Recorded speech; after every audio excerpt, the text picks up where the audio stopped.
এই রাজ্যের মুখ্যমন্ত্রী তিনি তো নারী ধর্ষকদের উৎসাহিত করবার জন্য রেট বেঁধে দিয়েছে।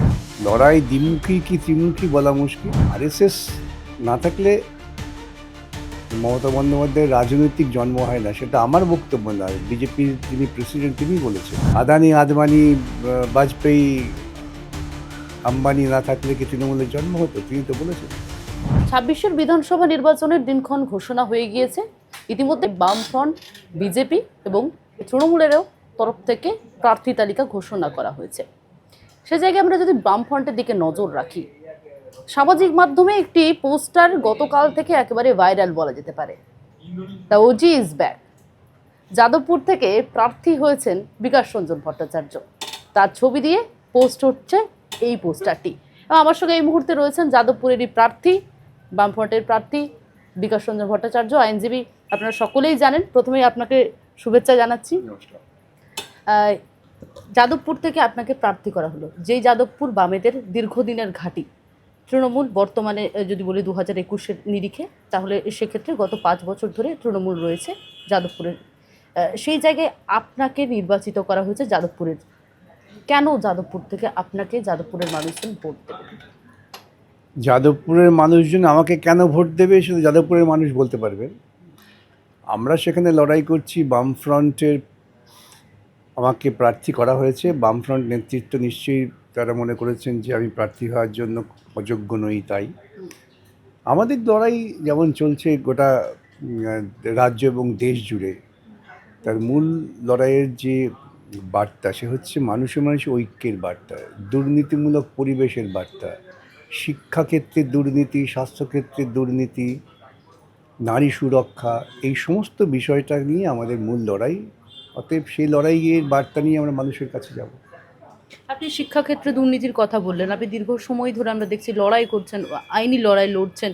এই রাজ্য সরকারের বিভিন্ন শিক্ষা যে দুর্নীতিগুলো উঠে এসেছে, এতে কি চিরে ভিজবে? মনে হচ্ছে সাধারণ মানুষের মনে কি জায়গা হবে? দেখুন, সাধারণ মানুষের মনে জায়গা আজকে হচ্ছে কি হবে না এটা বড় বিচার্য নয়, কিন্তু এই বিষয়গুলো মানুষের সামনে হাজির করতে হবে। এই ব্যাপক দক্ষিণপন্থী প্রচারের আবহের মধ্যে মানুষ হয়তো বিভ্রান্ত হন, আমাদের কর্মীরাও বিভ্রান্ত হন বিভিন্ন সময়ে। এখন এই বিভ্রান্তি কাটিয়ে আসল সত্য তথ্যটা তুলে ধরতে হবে, সেটাই আমাদের কাজ। সেটাই আমরা নির্বাচনের সময়ও করব। তাতে নিশ্চয়ই মানুষ উপলব্ধি করবেন, মানুষ বুঝবেন। স্যার, আপনি আরও একটা কথা বললেন, যেখানে নারী সুরক্ষার কথা। আমরা আরজিকর সহ একাধিক ইস্যু দেখেছি, একাধিক বিষয় বারে বারে উঠে এসেছে, যেখানে নারী সুরক্ষা নিয়ে একাধিক প্রশ্ন উঠেছে। এই বিষয়টা কি মানুষের মনে যাবে? নিশ্চয়ই যাবে। এ রাজ্যের মুখ্যমন্ত্রী তিনি তো নারী ধর্ষকদের উৎসাহিত করবার জন্য রেট বেঁধে দিয়েছেন। আপনারা নিজেরা উপলব্ধি করবেন, নারী জীবন থেকে বিভিন্ন জায়গায় কর্মক্ষেত্রে আপনাদের যেতে হয়। তা এই যদি একটা দর্শন হয় একজন নির্বাচিত মুখ্যমন্ত্রীর, তাহলে যারা নির্বাচন করেছেন তাদের ভাবতে হবে যে তারাও কি তার বাড়ির মেয়েরা যদি ধর্ষিত হন তার জন্য রেট ফিক্স থাকবে। সুতরাং সেটাই বিচার্য বিষয়। আর আজকে এখনও অভয়া নিয়ে আন্দোলন চলছে। ব্যাপক অংশের মানুষ মনে করছেন তারা বিচার পেলেন না, তারপরে ধর্ষণ বেড়েই যাচ্ছে।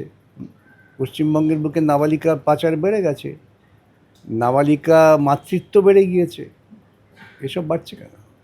এর কখনো ব্যাখ্যা পেয়েছেন? এই জিনিসটা আগে ছিল না। কৃষকরা আত্মহত্যা করছে কেন? বাম আমলে তো কোনো কৃষককে আত্মহত্যা করতে আমরা দেখিনি।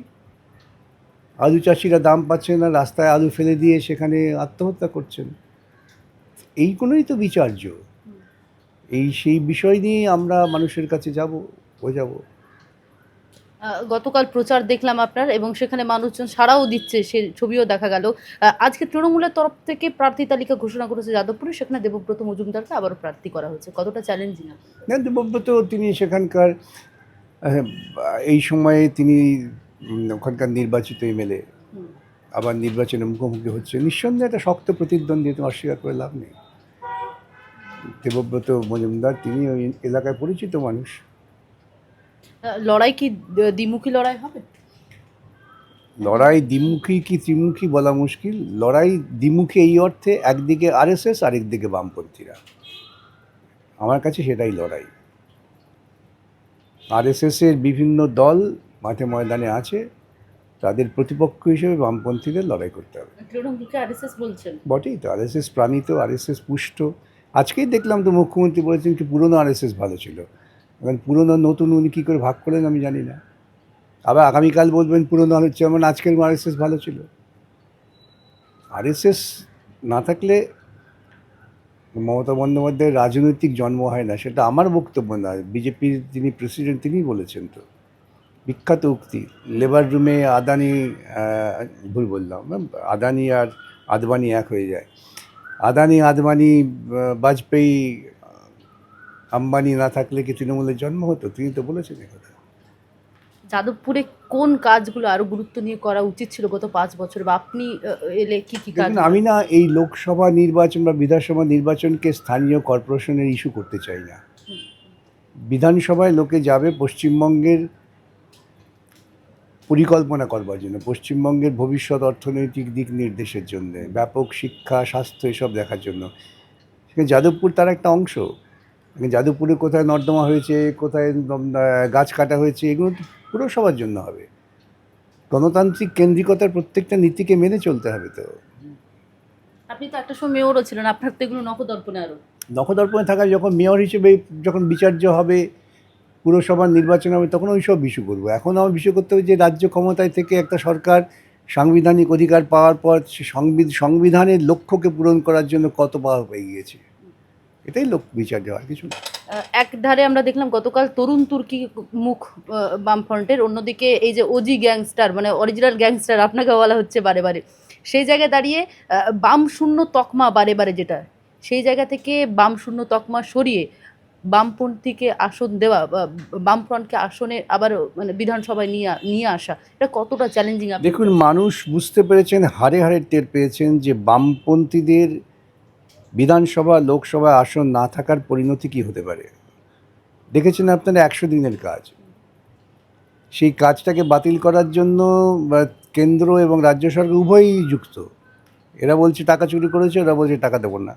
আমাদের মামলা করতে হলো, মামলা করে 100 দিনের কাজ আদায় করলাম, তাও সেই কাজ কার্যকর করছেন না, রাজ্য সরকার করছেন না, কেন্দ্র সরকার করছেন না। আর এই ফাঁকে কেন্দ্রীয় সরকার যেহেতু বামপন্থীদের শক্তি কম, তারা সেই আইনটাকেই বাতিল করে একটা নতুন বকচ্ছপ আইন তৈরি করেছেন। এগুলো তো হারে হারে সবাই টের পাচ্ছেন যে বামপন্থীরা না থাকার কী পরিণতি হতে পারে। আলু চাষিরা টের পাচ্ছেন, বাম আমলেও তো আলু চাষ হতো। কখন আলু চাষিকে শুনেছেন যে দাম পাচ্ছে না বলে আত্মহত্যা করেছে? মানুষ ধীরে ধীরে উপলব্ধি করছে। আপনার বিধানসভার বাইরে একটা প্রশ্ন করব, যেখানে আজকেই দেখলাম আমরা, গতকাল বিজেপির তরফ থেকে বলা হয়েছিল শুভেন্দু অধিকারী নন্দীগ্রাম এবং ভবানীপুর থেকে লড়াই করছেন। আজকে মমতা বন্দ্যোপাধ্যায় বললেন যে তিনি ভবানীপুর থেকে লড়াই করছেন। কিন্তু কি, ওদের ঘরোয়া ব্যাপার তো, ওদের ঘরোয়া ব্যাপার, দুপক্ষ কথাবার্তা বলে ঠিক করে এসব করেন। অসংখ্য ধন্যবাদ স্যার। আমাদের সঙ্গে এতক্ষণ ছিলেন বিকাশবাবু, ক্যামেরায় তানসিকের সঙ্গে শোভনের রিপোর্ট, বাংলা হান্ট, কলকাতা। আরো ভালো ভালো খবর দেখতে সাবস্ক্রাইব করুন বাংলা হান্টের ইউটিউব চ্যানেল। বাংলা হান্টের আরো খবর দেখতে নজর রাখুন। বাংলা খবর মানেই বাংলা হান্ট।